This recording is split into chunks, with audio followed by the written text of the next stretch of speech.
ఇగో నేను మొన్న మా దోస్తుతో మాట్లాడతా అంటే ఏమే సావిత్రి మీరు ఊకే మోడీ సార్ గురించి గట్లెందుకు చెప్తారే? మోడీ సార్ బట్టలు, ఆయన తిరిగిన దేశాలు, దిగిన పోట్వలు, దాచుకున్న సెల్ఫీలు గివేనా అని చెప్పుడు అని అడిగింది. ఏ గట్లెందుకు అంటున్నావే, ఆయన ఏం చేసినా చెప్తాం. ఆయన మోడీ సార్ మీద మస్తు వార్తలు వేసినాం, మరి నువ్వు గివి మాత్రం ఎందుకు యాద పెట్టుకున్నావు అని నేను అడిగితే చిన్నగా నవ్విందా. ఎంతైనా తీన్మారే కదా. గిట్ల మోడీ సార్ గురించి బాధపడేటోళ్ళు పువ్వు కుర్తోళ్ళు ఫుల్లు ఖుషి అయ్యే వార్త తెచ్చినాం. ఇక చూడును మరి. ఏమో అనుకున్నాం గాని మోడీ సార్ పాలన ముద్దుగానే ఉన్నదట. 154 మంది మెచ్చుకొని మెడల మీద వేసుకున్నారట. సగానికంటే ఎక్కువ మంది జైగొట్టిండ్రు కాబట్టి మనం కూడా ఒప్పుకోవాల్సిందే.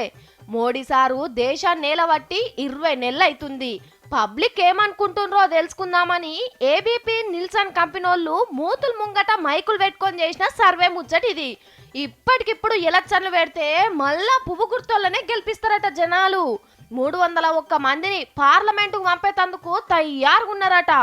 ఈ నడుమ షెయి గుర్తోళ్ళు బాగానే కొట్లాడుతుండ్రు కాబట్టి 108 మంది గెలుస్తారట దేశం మొత్తంలా. మున్పు కంటే 46 సీట్లు ఎక్కువనే గెలుస్తారన్నట్టు. కానీ చూడుండ్రి, మోడీ సార్ వస్తాయన్న అచ్చేదిన్ రాకపాయే, పంచుతనన్న నల్లపైకం పట్టుకరాకనే పాయే.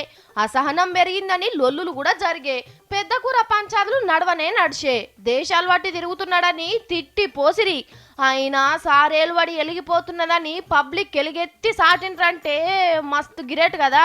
మోడీ సారు ఈ ఖుషితోని చెప్పిన అన్ని చేస్తావంటే 100కి 100 మంది నీకే జై కొడతారు సారు.